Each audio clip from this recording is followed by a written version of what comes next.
নমস্কার বন্ধুরা, আমি আলপনা। আজ আমি আপনাদেরকে নিয়ে যাব এই আমাদের সোদপুরের যে কটা ঠাকুর আমি দেখেছি। আজ বুধবার ছেলেকে নিয়ে চলে গেছিলাম একটু মাকে দর্শন করতে। খুব সুন্দর হয় যে প্যান্ডেলটা এখন দেখাচ্ছি। এই প্যান্ডেলটা সোদপুর মিলন সংঘের প্যান্ডেল, আর ভেতরটা খুব সুন্দর করেছে, এত সুন্দর নিখুঁত কারুকার্য।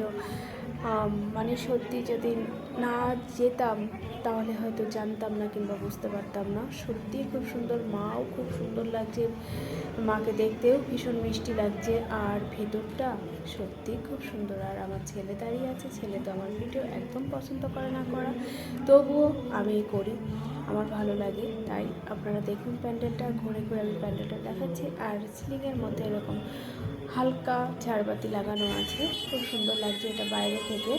অবশ্যই বাইরে থেকে এটা মিলন সংঘ, সত্যি মিলন সংঘ। খুব সুন্দর প্যান্ডেলটা হয়েছে, খুব ভালো লেগেছে। আর এখান থেকে সরাসরি চলে গেলাম সোদপুর চন্দ্রচির স্কুলের পাশে, মিলন সংঘের পাশেই দুপাশে দুটো পুকুর আছে, আর এখানেই পুজোটা হয়। আমার খুব ভালো লাগে এই জায়গাটা। অনেক সময় হাট থেকে আমি পুকুরের পাশে বসে থাকি অনেকটা সময়, খুব ভালো লাগে। দেখুন পুকুরের মধ্যে কি পড়েছে, কিন্তু খুব খারাপ লাগবে যে কেমন একটা জলের দুর্গন্ধ বের হচ্ছে পুকুরটা থেকে, কিন্তু খুব ভালো লাগছে দেখতে। এটাই বিশেষত্ব এখানকার, খুব ভালো লাগছে পুকুরের মধ্যে এই কাজটা করার জন্য। আর ঢুকে গেলাম প্যান্ডেলের মধ্যে। দেখুন ঢুকতেই কত রকম আমাদের ঠাকুর দেবতা দিয়ে সাজানো হয়েছে, মনটা ভীষণ ভরে গেল। মানে একটা আলাদা শান্তি, মনে হচ্ছে শান্তির জগতে প্রবেশ করলাম।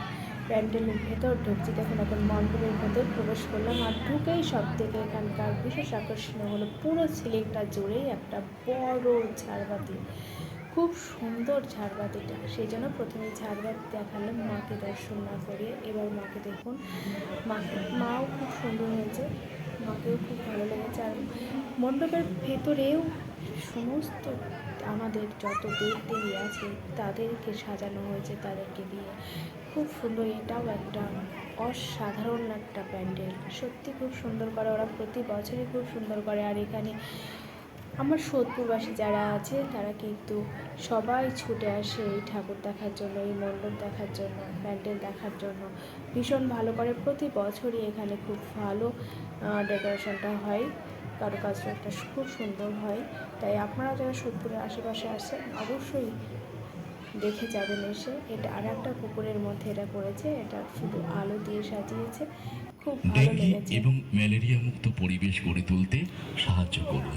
আর আলোর উৎসব দীপাবলি, শব্দবাজি ফাটাবেন না।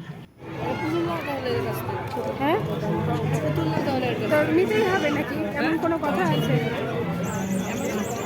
তাহলে হ্যান্ডিক্রাফট করে এই বলছি হাতের কাজ। সোদপুরের মূর্তি সংঘ, এটা আপনার 13 হাত মায়ের ফিরটা মাপা হয়, মানে ফির না হাত, এটা হাত হিসাবে 13 হাত মা কালী। এটাও প্রতি বছর একই রকম মাকে করা হয় 13 হাত কালী। 13 হাত কালী দেখে আমরা ফিরে এলাম বাড়ি উদ্দেশ্যে আসার সময়।